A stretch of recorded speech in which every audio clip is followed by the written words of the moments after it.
say the game is getting old. Monday morning and your coffee's cold. Life is not what you want it to be. Hello, everyone, and welcome to A New Direction. My name is Jay Izzo. And you know what?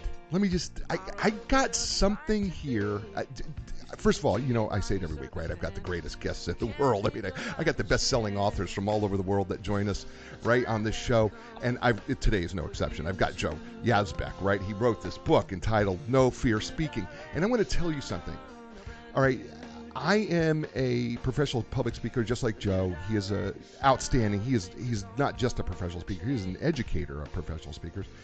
But let me just kind of give you a little bit just a teaser, okay? Let's be honest. Speaking can be an absolute addition to whatever you do in your current career.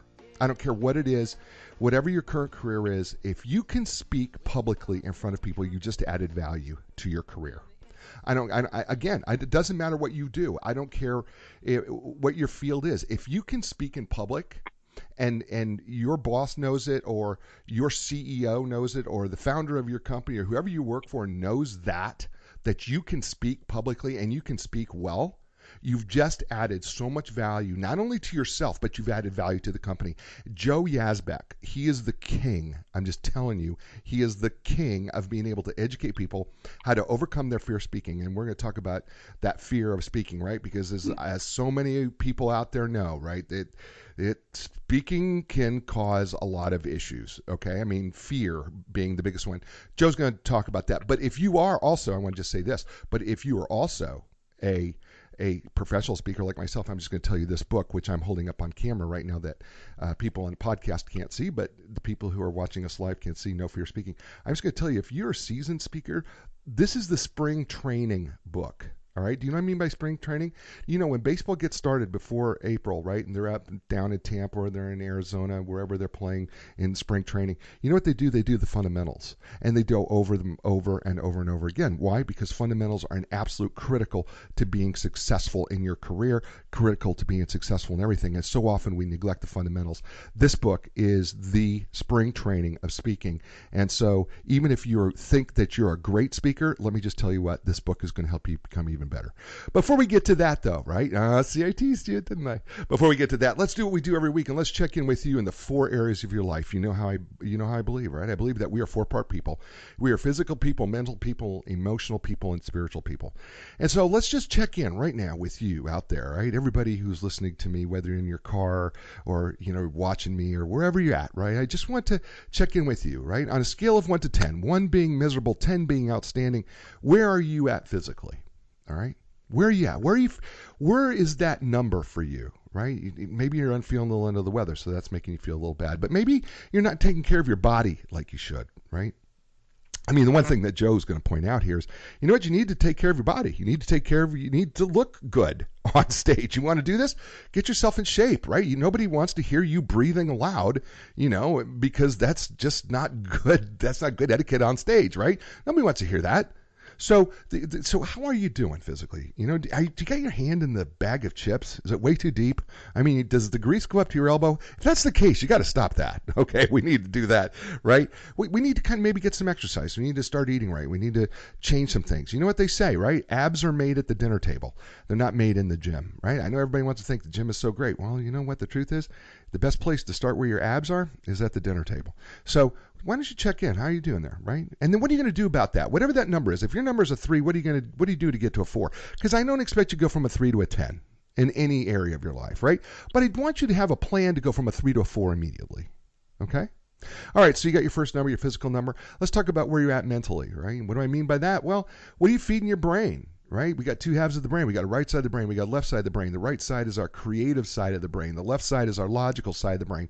What are you doing to feed both halves of your brain right now? Right? What are you doing? I mean, if you listen to a show like this, right? We kind of hit both sides of the brain, right? We hit the logical side because we give you some practical, useful advice. And then we hit this creative side that maybe gives you a new creative idea in how to enhance your career or enhance your life or enhance your business. Okay? So this show is like great, but there are other ways you can read and read good things. You could take up an instrument that works both halves of your brain. You can learn a foreign language. That would help both halves of your brain, right? So what are you doing to enhance that half of your brain? Because remember, you know what, folks? Here's the deal about all of these areas of your life. If you're not growing, you're dying. That's just a fact. There is no staying stagnant, okay? So you've always got to be in a growth mode, right? So what's that number for you mentally? Is that a 4, 5, 6, 3, 2, 7, 1? What is the number for you? And then again, just like we did with the physical, what can you do right now to change that? All right, and what's the plan? What are you going to do to change that? And again, we're not trying to get from a 2 to a 10. Just get from a 2 to a 3. If it's a 7, I want to get you to a 7.5 maybe. All right?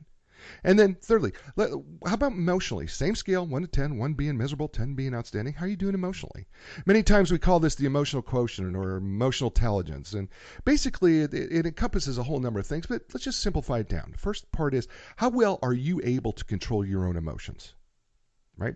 Do the little things get to you? I mean, when that guy cuts you off in traffic, you know, what's the first thing that goes through your mind? Are you angry? Do you want to honk the horn? Do you want to maybe have some sort of physical sign from one of your hands? Is that what it's going to be? Or are you able to keep it under control? Right? And then the second part of that is, how well are you able to tune into the emotions of others? I mean, the fact of the matter is, as a speaker, and Joe's going to even talk about this, as a speaker, you know, it's really important, if you're going to be good at this speaking thing, is to tune into the emotions of your audience and also have your emotions under control, right? So how are you doing emotionally in that scale, right? Because emotional intelligence, so much of this is about being intentional, right? That you're going to intend that what you're going to do is you're actually going to choose to make a difference in what your emotions are going to be. So you got that number? So you should have 3 numbers, right? We got physical number, mental number, and a spiritual number. And finally, what's your spiritual number, right? Same scale, 1 to 10, 1 being miserable, 10 being outstanding. What's that spiritual number? What is it? How are you doing spiritually? How are you doing being centered, right? And when I talk about spiritual life, I mean, I know that, yes, I could talk about God, but some people find nature to be a spiritual experience. Some people believe in karma. So there's a lot of things that people believe in that keep them centered, that bring them back to a sense of peace, to a sense of joy. And so how is that going for you, right? How is that going for you? And if it is God, how's that relationship working out for you? All right? How's that happening? Okay. So you should have 4 numbers, right? Think of those 4 numbers as the legs of a table. And if you're eating at the table and it's crooked, it's hard to keep the plate on the table. And at the same time, if the table's too low and you're sitting in a normal chair, it's hard to eat off that table because it's way too low to do that. So we want to bring up those numbers, but we want to bring them up in sync, and we want to do that in a way that is comfortable for us. And so we just want to keep doing that because, as I said, if you're not growing, you're dying. And that leads me to my next guest, and this is Joe Yazbeck. And Joe Yazbeck, I don't know what to say about him. He is absolutely one of the most outstanding speaker, trainer. Go to nofearspeaking.com. He's unbelievable. But I will tell you that he's an internationally known, respected, best-selling author. He's a speaker and trainer of CEOs, executives, entertainers, celebrities, public servants, business community leaders. He's helped thousands to attain a fearless and commanding presence that has allowed them to develop the leadership skills and abilities that they've long desired. He's also the founder, president, and CEO of the Prestige Leadership Advisors. And by the way, you can check that out if you go to his website, prestigeleader.com. That you can do that. And their mission is to facilitate leaders and become a dynamic, powerful communicator so that they can significantly influence the world around them. He's worked with heads of states to leaders of major corporations, as well as high-ranking military officials, political candidates, best-selling authors. He's highly sought after. Leadership, communication coach, government, business leader. What hasn't he done? You know, it's a shorter list, right? And Joe Yazbeck joins us today. So, ladies and gentlemen, please welcome to A New Direction, Joe Yazbeck. Joe, welcome to A New Direction. I am so happy to have this conversation with you, Jay. How are you? I'm well, thank you. You know what? This is so much fun for me because I loved your book. I absolutely loved your book. And by the way, Joe and his book, No Fear Speaking, is brought to you today by guess who? Inline business brokers and advisors, right? You know, they represent profitably held companies with gross annual revenues in excess of $1 million, and they deliver the highest market value in the shortest amount of time with complete confidentiality. That is their registered trademark, and they bring you Joe, as well as his book, No Fear Speaking, and as well as Linda Craft and Team Realtors, regardless of where you're at in the world.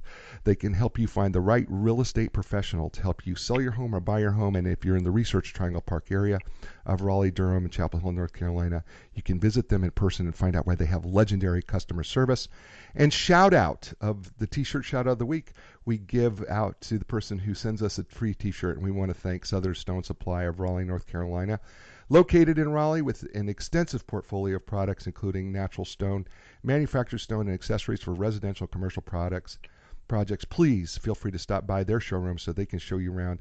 They'd love an opportunity to serve you, and we want to thank Tucker Thorpe for the t-shirt from Southern Stone Supply, and they bring you Joe Yazbeck and his No Fear Speaking. So Joe, it has been said that when it comes to stressors, right, as a psychological professional, I know this is true, that the stress and fear of speaking is worse than the stress and fear of dying, which means that if you're at a funeral, it would be better to be in the casket than do the eulogy. Yeah. So it has been said. So why are we so afraid of, why is speaking so fearful for people? Well, I think this particularly, Jay, and that is that if you tell someone to change the engine of their car and they've had no training on it, they've had no familiarity with it, there would be some fear there, wouldn't there? Sure. Okay, so it's like anything else, and I think there's an agreement factor of it. It gets widely promoted that to stand before an audience or a camera or in front of a microphone or on radio, on a webinar, is nerve-wracking. It's agreed upon. You don't have to agree with it. How about that? Yeah. Well, sure. The key to it is this. We live in an age of connection, and the biggest concern that I have found in the years I've been training executives, CEOs, is that they have to risk embarrassment and humiliation if they were to stand in front of an audience, so they prefer not to. That's honestly. Yeah, well, that's interesting because, you know, we think that the CEO or that C-suite professional or the manager or whoever is such in control of so many things. How can getting in front of people be so frightening? Oh, it's not just in front of people. It's in front of an audience. Mm-hmm. And a camera is even more so daunting because it's continuous, it's replicative, and it could go out to hundreds of thousands of people, and even more so on camera than even live. But look, here's the thing, and I love powerful, simple. In fact, there's lots of power and truth in simplicity. I agree. And I coach with this idea, and I stand someone. I might begin a workshop, and I'll bring someone out of the audience who is nervous, and I'll stand them up there, and I'll say, okay, I want you to say nothing and do nothing. I want you to stand there and look. Huh? Yeah, just look. Look at what?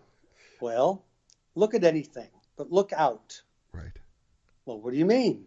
Well, you're looking out, which means you're not thinking if you're looking out.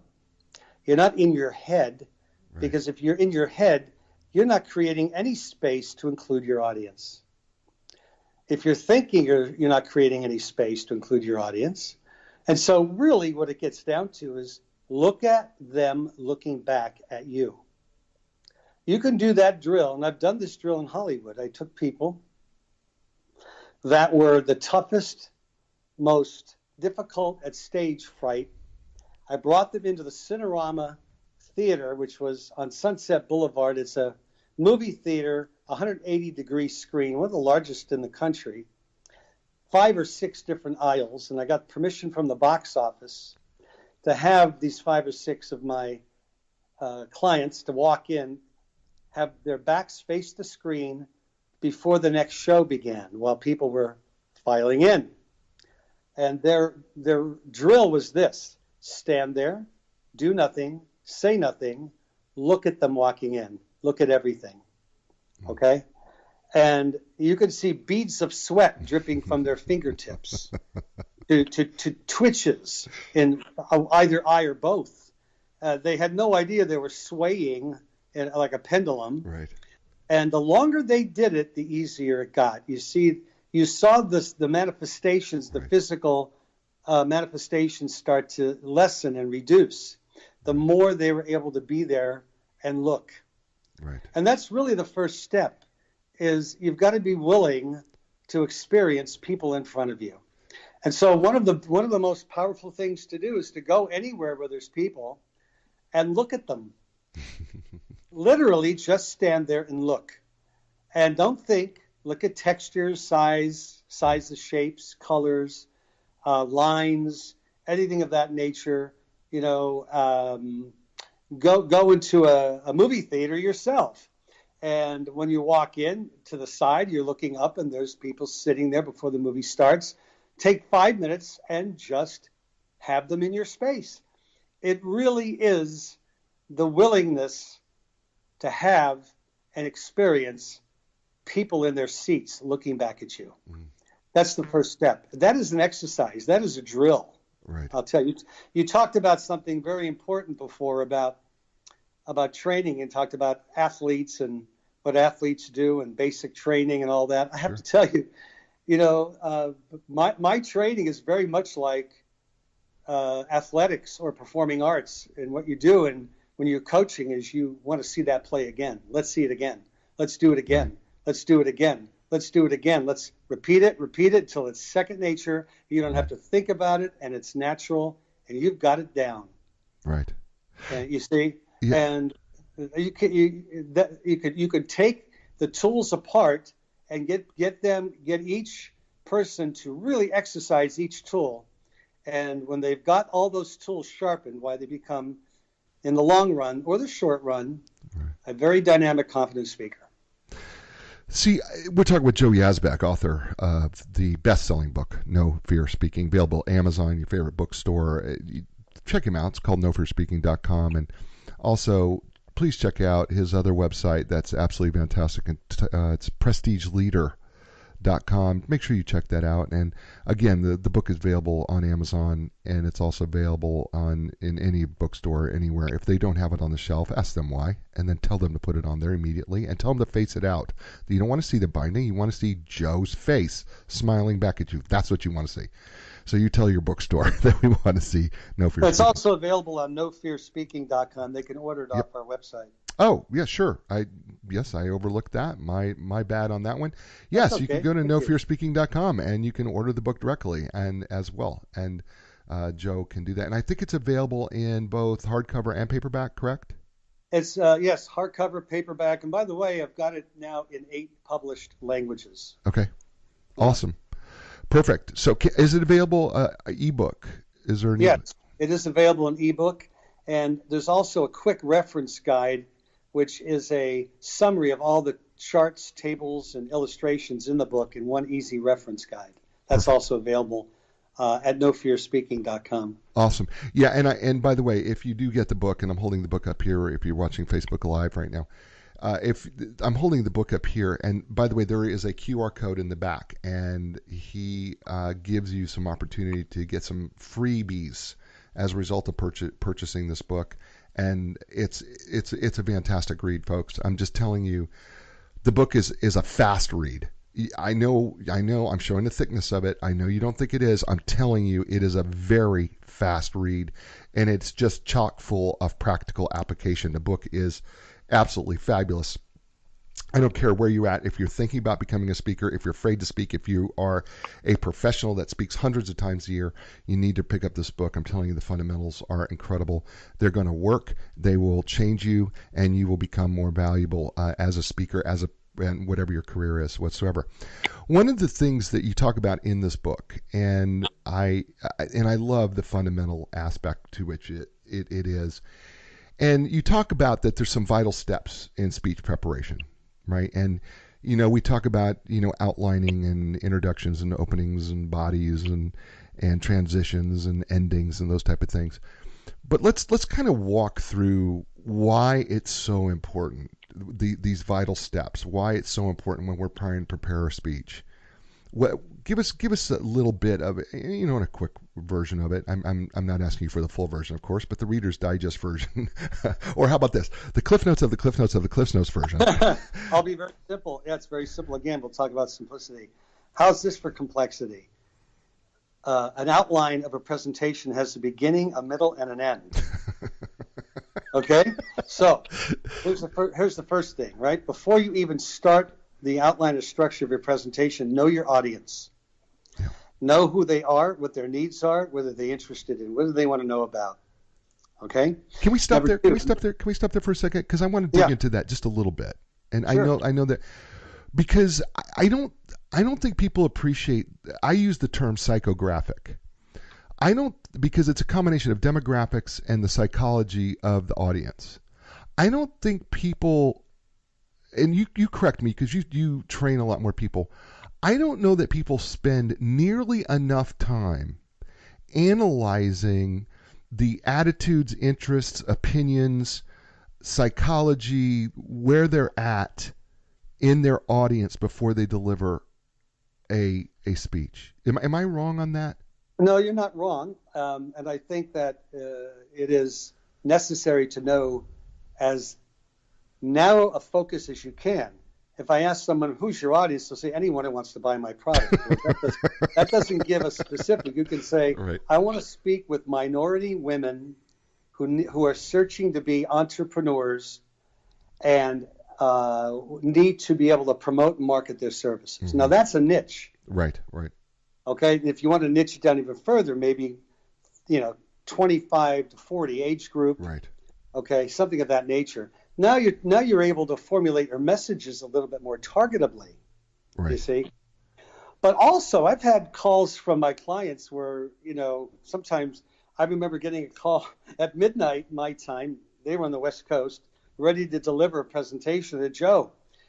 This is not the audience I thought I was preparing my outline for. Right. I said, oh, goody. Okay. Well, we just entered into a new phase of advanced training here. So you know the template and the structure of your presentation, right? Yes. Find out who your audience is by asking them questions. Right.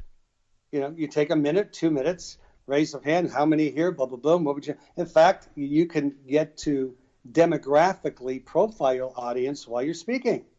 Nothing wrong with that. No. As long as you have it down, know your audience, know your purpose. Why are you there? How are you helping them?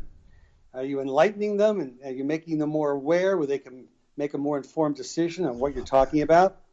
And then this last one is the outcome or call to action. Right. And that's key. Where are you taking your audience? What's the next step? You see? And that has to get figured out before you put your presentational structure or design together. Know where you're taking them. Right. It could be, well, I want my product or outcome or call to action to be a reach to meet with me one-on-one with an appointment. Good. Well, that will tell you how quality your presentation was. To what degree or percentage of the attendees reached to make an appointment with you. If that was indeed your call to action. And now you have to structure a presentation to meet that call to action. You see?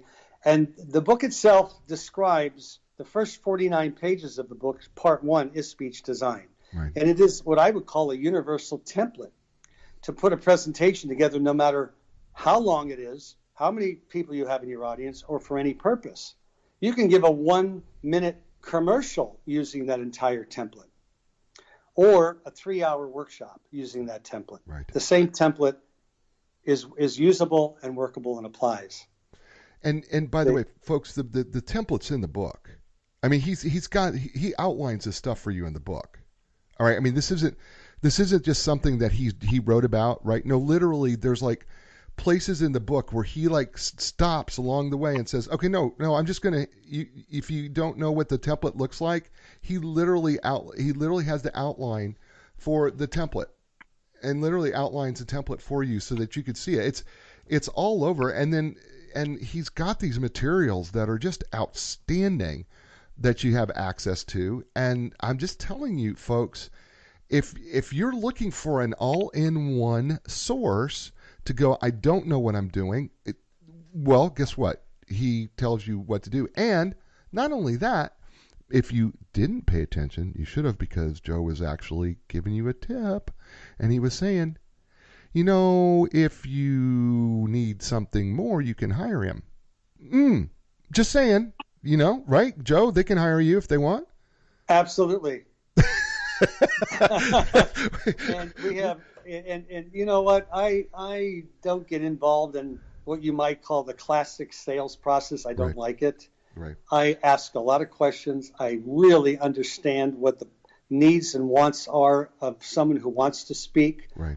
What kind of change are they trying to affect?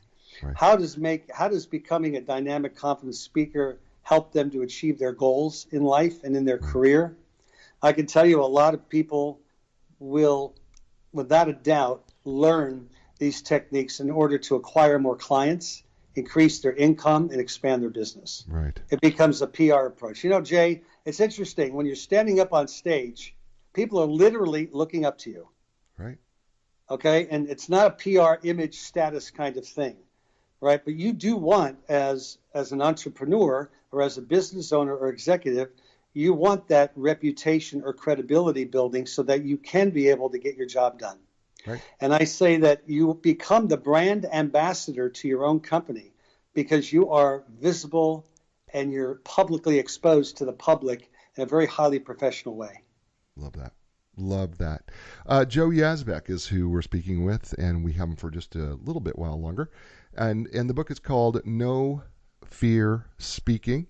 He's brought to you today by Inline Business Brokers and Advisors, and Inline Business Brokers and Advisors have been a sponsor of the show since day one. They've literally helped thousands of people in the sale and purchase of businesses, and when it's time to sell your business, contact the professionals at Inline Business Brokers and Advisors. You can do that by going to enlign.com. That's ENLIGN.com, and Linda Craft and Team Realtors. Regardless of where you're at in the world, or if you happen to live in the Research Triangle Park area of North Carolina, that's Raleigh, Durham, and Chapel Hill, you can find out why they are the legends of customer service, and you can learn more by going to www.lindacraft.com, and they bring you Joe Yazbeck today and his book, No Fear Speaking, which is available on his website, by the way.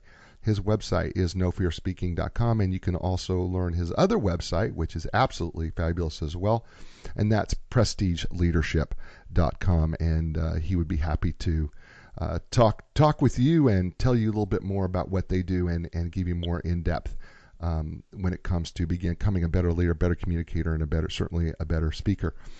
In your book, one of the things that you have as we're in the first half of the book, is the 8 fatal speech blunders. And I found this, actually, it coincides with what we're talking about a little bit here, right? Yeah. I mean, you have your APP acronym, right, is one of the acronyms that you use throughout the book. But the 8 fatal speech blunders are, and we've talked about really, 3 of them, right? It's that we don't know who our audience is, we don't know why we're doing what we're doing, and we don't know what the product is, and we don't know what that outcome is. But let's talk about some of these other blunders, because I think that some of these are really, really important for people. One of them that was number 7 for me, and that was the monotonous delivery. Yes. Let's talk about monotonous delivery.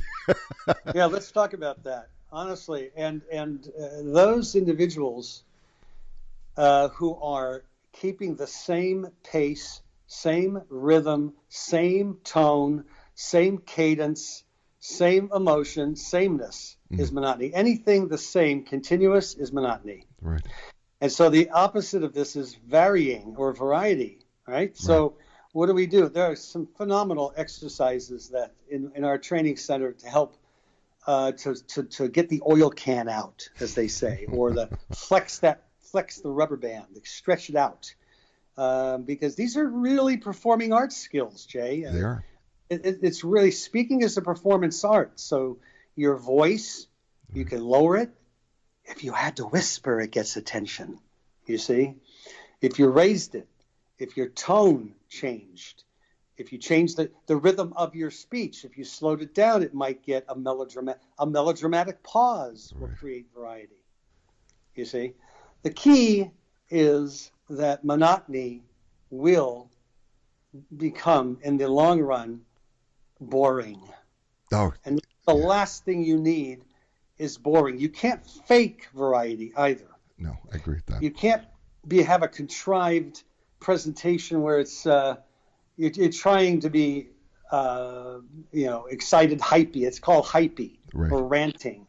When you listen to a natural conversation, you're going to hear variety in the tone of voice, and that's why I say that the best conversations, the best speeches or presentations are conversational. Absolutely. They're natural. I agree. The tone is real. It's like Franklin Delano Roosevelt was known for his famous fireside chats, and people had their ears peeled to the radio in those days during a very difficult time period of World War II. And the reason why he was so successful is because he was talking to them. Right.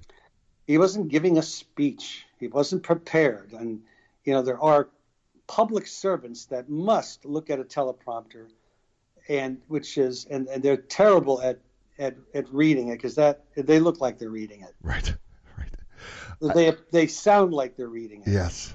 And monotony is worse. The worst thing in the world to try to combat, because what you've got there is somebody who's not even comfortable in their own skin. Right. You see, and it's so important. So it's the difference between trying to be interesting or just plain being interested. Right. Oh, good. I love that. Big difference. Yeah. No. That's awesome. Trying to impress somebody? Right. No. But expressing? Yes. If you're expressing, you're extroverted, you're natural, you're interested, you're effortless. Right. People are going to engage with that. They Right. love that kind of conversation. Absolutely, they do. There's one other one, because I have been guilty in the past of this, and I'm just going to be completely vulnerable. I no longer do this. I've really cut myself back on this, but I have been guilty of this blunder, information overload. It's the worst. I have been told that sometimes I give information out of a fire hose. In the past, I've been told that, right? Any aspiring speaker can learn about information. Okay, first of all, you've heard this slogan in real estate, right? Right. Location. Yeah. Right. In public speaking, it's edit. Mm-hmm. And I have a slogan. It always hits home. It's cut the fat off the fillet. Get to the damn point, would you? Okay? I love it. People want to eat meat, right? So what I'm trying to say is get to your point. And I like speakers who are direct. I'm very direct. Yeah, I am too. I think the book is very direct. There's no filler in the book. I've had that compliment many times. But information overload. Let's talk about that. If you can't get your point across in 30 seconds or less, it's a good drill to do that. Right. If you can, then you've got what it takes in order to make a point without having to make the point to make the point to make the point. Right. You see? And I really have a lot of respect for people that are not long-winded, and that will get up there and light it up. And what I mean by light it up is you made a point at the very beginning, what I call the attention-getting opening. Right. Where, it didn't take a lot of, words. An attention-getting opening does not have to be 5 or 10 minutes. No. You see? You are hitting the audience where it hurts. You want an audience to look at something that they're not confronting or facing. And that is done with a rhetorical question, some kind of shocking statistic or startling statement, something that wakes them up. Right. That's really what you're doing, because those people who are long-winded are more interesting than they are caring about their audience, what their audience needs are. Right. Right. You see? Yes, absolutely. Absolutely. Let's switch this a little bit, because one of the things that you said in chapter 10 of this book that I found also something that I think people do not understand fully, and I think it could be a blunder, but it's also absolutely critical to the success of any speaker, is authenticity versus being synthetic. Yeah. Yeah, I made those dichotomies, the authentic versus the synthetic speaker. Oh my goodness. If you look at this, what are we talking about? We're talking about a speaker who needs to show up. Literally show up, not a machine. Okay, not some borrowed identity like some film star. Okay, today I've got to act like Clint Eastwood or something. Right. I don't know what people are thinking. But I love you. You're so funny. I'm sorry. You are so good. You just come out and say it. I love that. It's very interesting about that, because authenticity is about, let me tell you something. You can have someone who's 4'7", 300 pounds, a wart on his nose, Coke bottle glasses, and he can be as charismatic as anybody else. Right. Seriously. I know. You know? Yeah, I know. The guy's showing up. Right. What does that mean? That means all of the qualities that make that person in truth who they are, all the qualities of who they are, the integrity of that person, the courage level, the honesty, the trustworthiness, the caring shows up. Right. And if you have that, and that's front and center, you've got yourself an authentic speaker. Because you can inspire an audience that way. Right. These are the ingredients of being charismatic. Charismatic isn't some kind of religious or political zealot. No. Charismatic is having the fire already burning in you that you are using to inspire, motivate, and influence others. And they are moved by you. And they want to follow you. They want to follow you. Okay? And if they follow you, then they in turn can be it's about leadership. Yeah. That's why my prestigeleader.com, that is my company. That's leadership. You cannot effectively lead unless you can effectively and confidently communicate. You see? And that's the key to it all. So authentic leaders are leaders that are being themselves. They're not out to prove anything. They're not showing off. They're not a contrived, disingenuous type personality. Right. You see?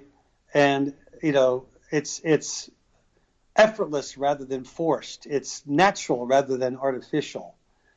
It's those kinds of things. I believe that people are born extroverted. I don't believe that people are born introverted. I think they learn to be introverted. Interesting. They agree to be introverted. You see, I have an item in my book that I've trademarked. It's called subtractive improvement. Right. Yeah. And if you get rid of something that the person doesn't naturally need, they weren't born with, well, you're going to restore that person's sense of authentic, inherent truth about them. Boy, that's what you want showing up. That's my coaching.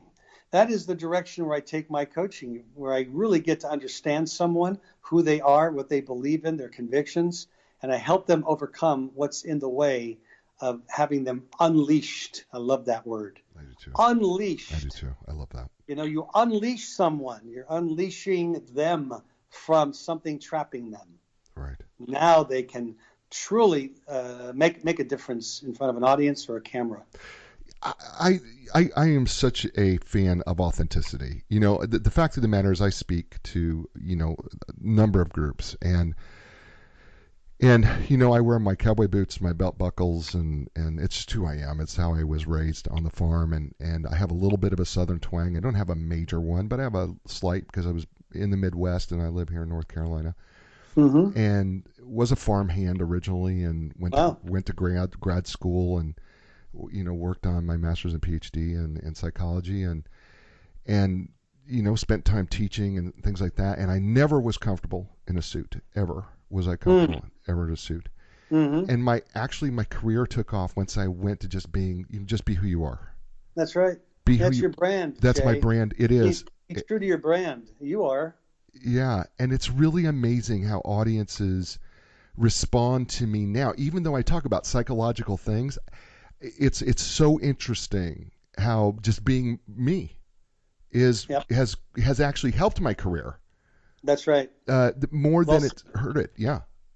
Well said. You're so good at this.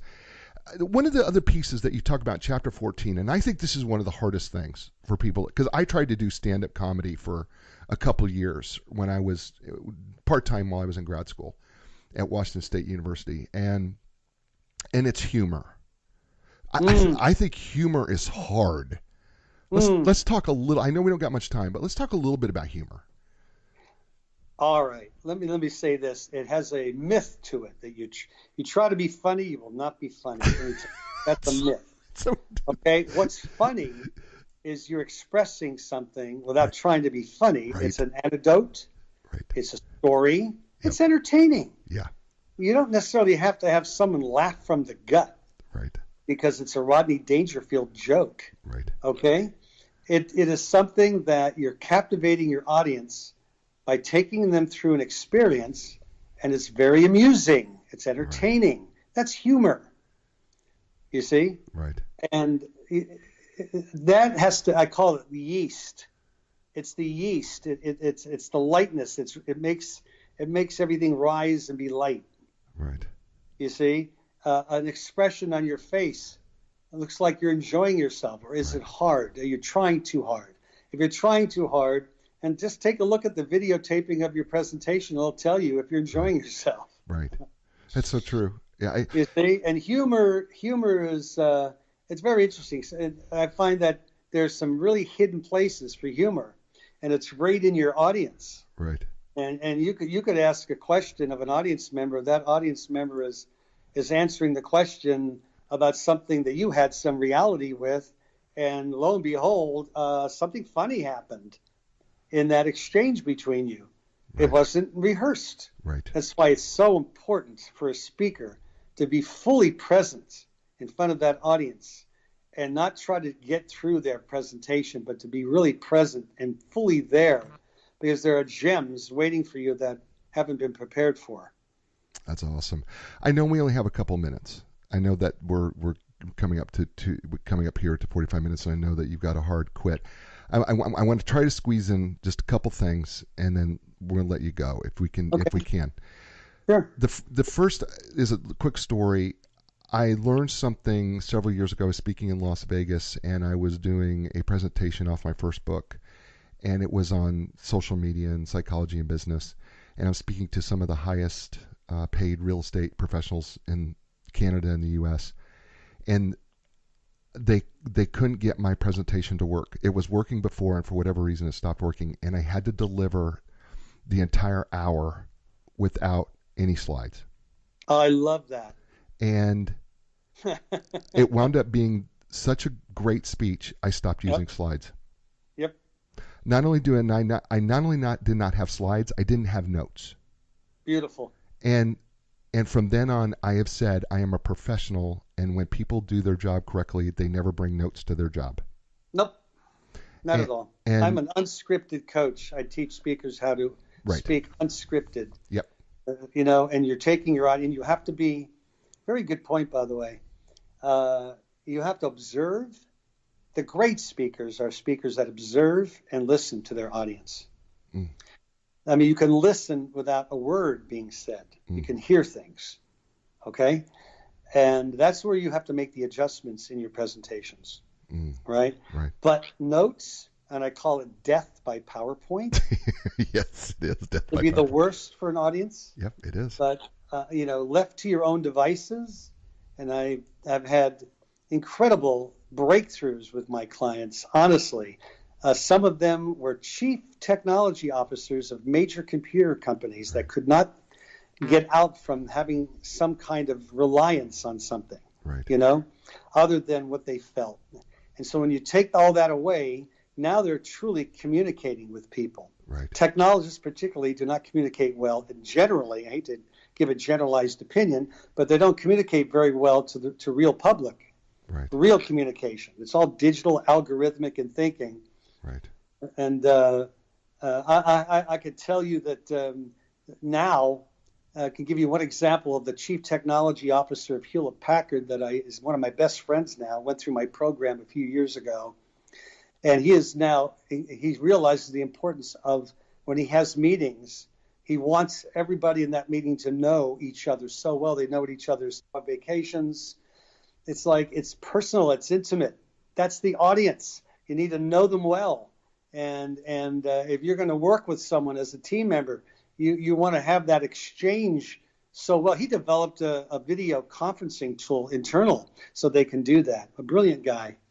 But that's the importance of communication, you see. Yes. That's the value of making yourself known and showing up where you are and having the confidence and no doubt that just you and nothing else can stand up there and affect change and make a difference and cause some positive influence around you, whether it's on camera, on radio, TV, whether it's live in the boardroom or in a sales presentation for that matter. That's how powerful communication is. Beautiful. His name's Joe Yazbeck, and the book is entitled No Fear Speaking. He was brought to you today by Inline Business Brokers and Advisors. At some point, you're going to need the services of an experienced business broker, and they are internationally known. Find the people at Inline Business Brokers and Advisor because you're going to want to build with the True Deal team. And you can find them at enlign.com and Linda Crafton Team Realtors, wherever you're at in the world, or if you're in the Research Triangle Park area, just go to www.lindacraft.com. That's lindacraft.com, and they will explain to you why they have legendary customer service. So I know we've gone a little over time, so I just want to ask you to do me one quick favor. I always tell my guests that by the end of the show, we're friends, and Joe, we're going to be friends forever. I can tell it already. And you're amazing, Jay. I like talking to my brother I've known for 30 years. I would love to do this again sometime in the future, and I would love to talk a little bit more about prestige leadership and what that is, and I would love to talk a little bit more about this book and how it fits in, because I just think there's so much more to it. The show is called A New Direction because we help people find a new direction in their life or their business or their career, or sometimes all three.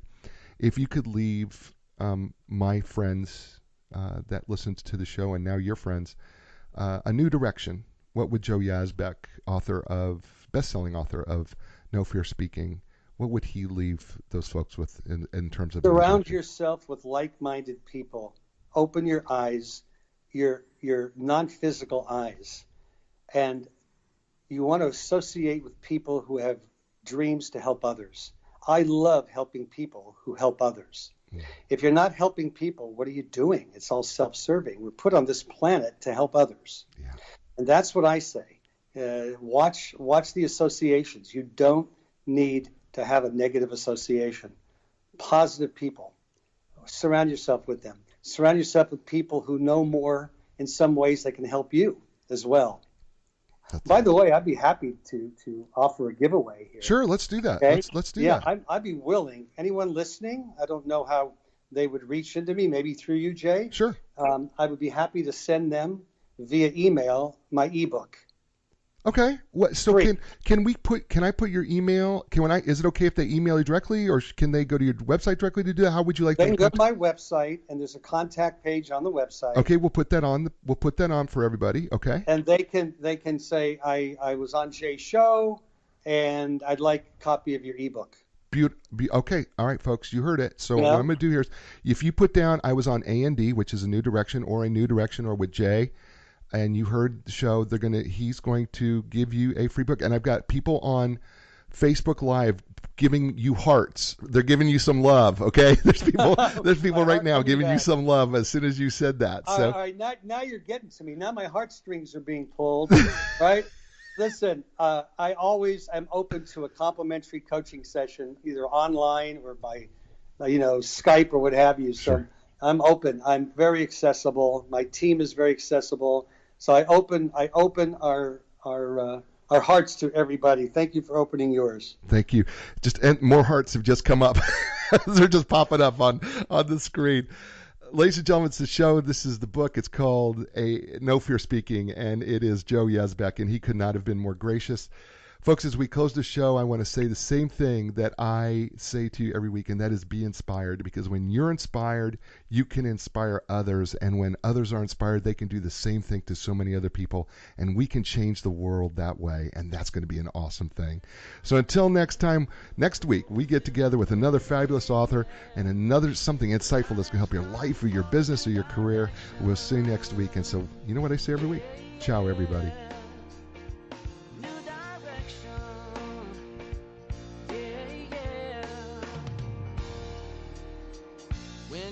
Your confidence and the answers don't make sense. Got to keep your hope alive. You got to know you can survive. This is your time to fly. A new direction, a brand new day. A new direction, things are gonna change. Can find the strength to go a different way, yeah. The time has come. Your dreams will take you places you have never been before. Find your passion, find your strength. Don't worry anymore. A new